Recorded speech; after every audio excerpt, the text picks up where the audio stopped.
Hi friends, வணக்கம். இன்னைக்கு தங்கத்தோட ரேட்டு பயங்கரமா ஏறிட்டே போகுது. இப்படியே போயிட்டு இருந்ததுன்னா, டிசம்பர், ஜனவரியில ஒரு பவுன் வந்து 1,00,000க்கு மேல போயிருன்றாங்க. அப்போ வந்து ஒரு middle class and lower middle class பீப்புளுக்கு வந்து தங்கம் வாங்குறதே ஒரு கனவா போயிடும். இப்போ அந்த மாதிரி பீப்புள்ஸுக்கு தான் வந்து பார்த்தீங்கன்னா, இப்ப நான் சொல்லப் போற டிப்ஸ் வந்து ரொம்ப யூஸ்ஃபுல்லா இருக்கும்.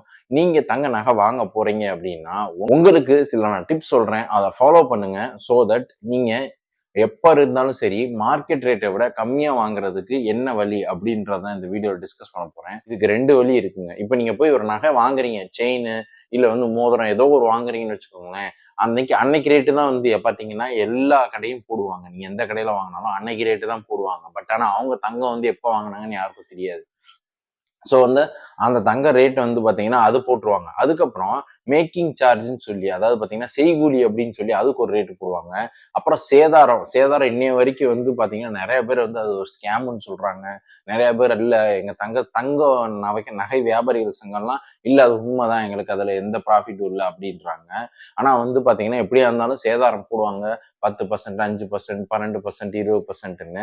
ஸோ அதுல வந்து பார்த்தீங்கன்னா, நம்ம கையில வாங்காத தங்கத்துக்கு நம்ம அந்த காசு குடுக்க வேண்டியது இருக்கும். அது போக ஜிஎஸ்டி. இப்ப நீங்க வந்து ரூ. 80,000 இன்னைக்கு 1 பவுன் நகை வாங்குறீங்க அப்படின்னா, அதுல வந்து நீங்க இந்த செய்கூலி, சேதாரம், ஜிஎஸ்டி எல்லாம் சேர்த்து கிட்டத்தட்ட ரூ. 1,00,000 வாங்குவீங்க.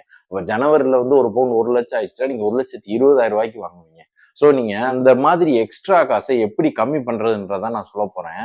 இப்போ வந்து பார்த்தீங்கன்னா, நெறைய தங்க நகை கடைகள்லயும் சரி, நெறைய வந்து நம்பிக்கையான ஒரு கம்பெனிஸ்லயும் சரி வந்து பார்த்தீங்கன்னா, இந்த டிஜி கோல்டு அப்படின்ற ஒரு ஸ்கீம் கொண்டு வந்திருக்காங்க. இந்த ஸ்கீம்ல எப்படின்னா, நீங்க அன்னன்னைக்கு தங்க ரேட் குறையும்போதோ, இல்ல எப்போ உங்ககிட்ட கையில காசு இருக்கோ, அத போட்டு கிராமு, மில்லி கிராம்ன்னு சொல்லிட்டு உங்களுக்கு எவ்வளவு முடியுமோ அவ்வளவு நகைய வந்து பார்த்தீங்கன்னா, டிஜிட்டலா அதாவது பணத்த நீங்க பே பண்ணிட்டீங்கன்னா, உங்க அக்கவுண்ட்ல வந்து இன்னைக்கு தங்க ரேட் எவ்வளவோ, நீங்க பே பண்ண காசுக்கு எவ்வளவு பே பண்ணாலும் சரி, ரூ. 100னாலும் சரி, ரூ. 50னாலும் சரி, ரூ.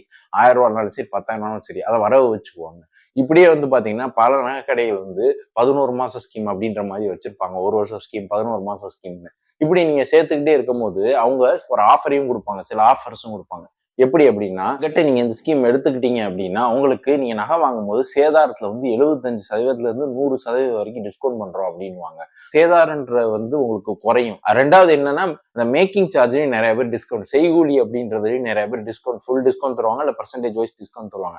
அப்போ நேரடியா நீங்க போய் வாங்குற தங்கத்துக்கும், நீங்க இப்படி இந்த மாரி டிஜிட்டல் கோல்டு மூலமா சேர்த்து வச்சு வாங்குறதுக்கும் வந்து பார்த்தீங்கன்னா டிஃபரன்ஸ் இருக்கு.